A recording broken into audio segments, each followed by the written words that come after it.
Influencer marketing has been one of the most popular strategy in 2024, and I don't know if it is just me, but a lot of people have been thinking, is it really worth it, or is it just an overhyped trend?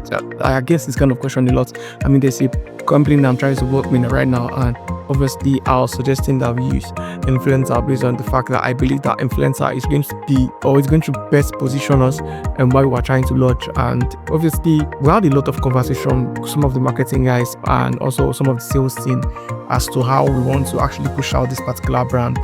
But one thing that really stood out was the fact that the conversation we had about influencer marketing, and that is the reason I'm making this particular video. So someone was of the opinion that influencer marketing is an overhyped trend and is going to die off soon. And personally, I think I just want to share my own 2 cents about where I am right now in marketing and why I think, and over the past few years, I've seen as regards to influencer marketing and how influencer marketing has impacted so many companies and businesses, and how it can be able to impact yours if you are looking at that angle in terms of your digital marketing strategy. So let's just go right straight into it. So what's even influencers? So or what are like the type of influencers that we have? Just going to share on that. Basically, for me, I think that the type of influencers, and different brands should understand what kind of influencers they want to use and where the influencers are, their journey the influencers are, and if the influencer align with your own goals. I'll give you an example. So there are like 3 types of influencers that is available right now in the market. They're like the macro influencers. The macro influencers where we are like celebrity who have like massive following, and there's the micro influencers, which are influencers who have like followings between 10,000 to like 100,000 followers. So for me, this set of influencers actually have the most engagement rates, because their following sometimes almost probably reflects in their engagement.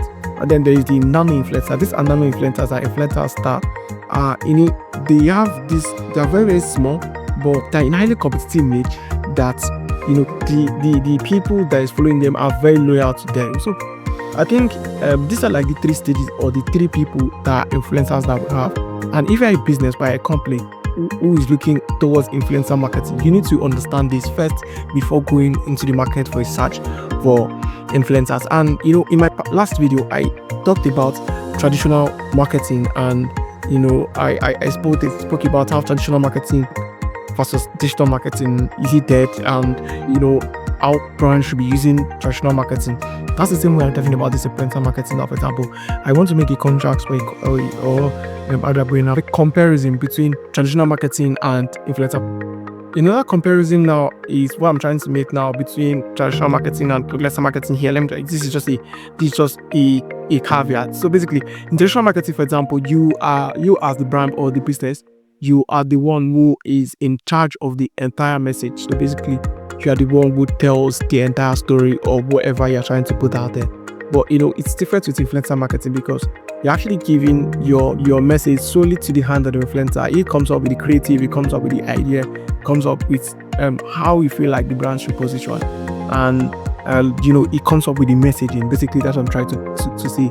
It comes up with the whole messaging, and in as much as I feel like that's genuine, it might look genuine, but it is kind of risky based on the fact that if the influencer you're actually using does not align with your brand goals, or it's getting involved with scandals, or the influencer lifestyle per se might rub off for your own brand. I hope that you understand what I'm trying to say, or you get the message. Let me try to make it simpler. In as much as giving the message to the hands of the influencer, which is actually how it works, might sound like a very good and an amazing thing to do, I think that it's kind of risky in a way, because you are actually leaving the entire message, the entire thing into the hands of the influencer. But if you think about it in the long run, does it have its own benefits? Is it good? Is influencer marketing good? Yes, of course it's good, because if you see like a brand that is actually using influencer, one of the core things that influencer does is the fact that these influencers already like, people already know them, they like them, they trust them. They already have an existing audience, this audience are already loyal to them. So if you are a brand who is actually looking to use influencer marketing, you're actually tapping into their audience to give you an heads up. Let's say you're a startup, you're a new brand, people don't know you. When you see a particular influencer that actually aligns to the brand, because it's the first thing you should do when you're trying to source for an influencer. You want to look as if you're going to look for a macro or a micro influencer. If I give you a micro influencer, I want to look at if this particular person or this particular influencer I'm going to be using aligns with your brand goals, aligns with what your brand is trying to achieve, aligns with your brand value.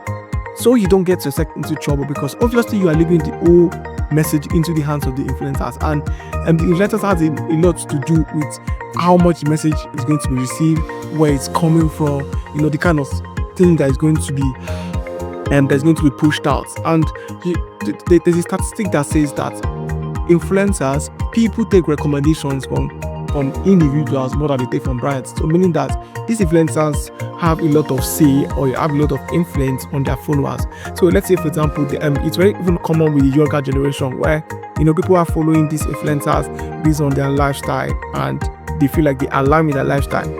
They want to take some of the lifestyle recommendations. So if you are a brand and you are actually looking at those kind of people, those kind of content style, we want to reach out to younger generation, younger demographics, using influencers might be a very, very good thing to do. One of the challenges that is there in influencer marketing is the fact that some of these guys have fake followings.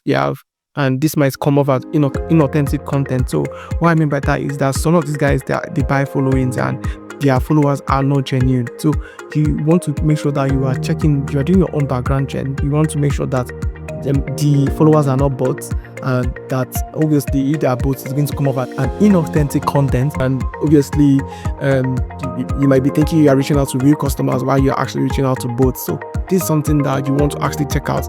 You want to make sure that you're checking out if the influencers deliver value, or if the engagement he's promising you is going to be what you're going to get. You want to check out the followings. Beyond the followings, check out the engagement. You want to check out how loyal of a community that he has.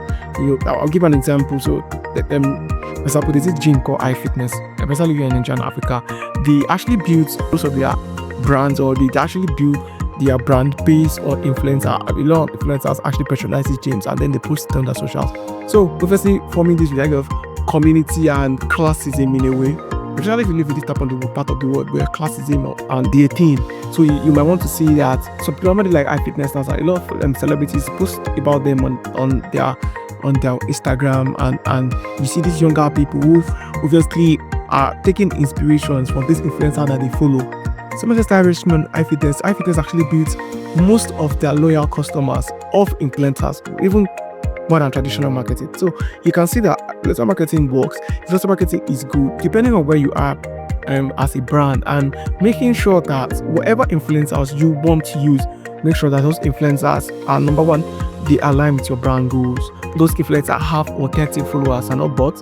They are free from scandals, basically. So what I mean scandals, so that they don't tend to rub off on your own brand, and make sure that they align with your brand value, what you stand for. And number 5, make sure they are authentic. These are what's your background check. So influencer marketing, what's it? I don't think it's an overhyped trend. I think it's something that is here to stay. And people have influence, and influence is real. Think about Elon Musk and the kind of influence he had on the election, in the US election, as in supporting Donald Trump.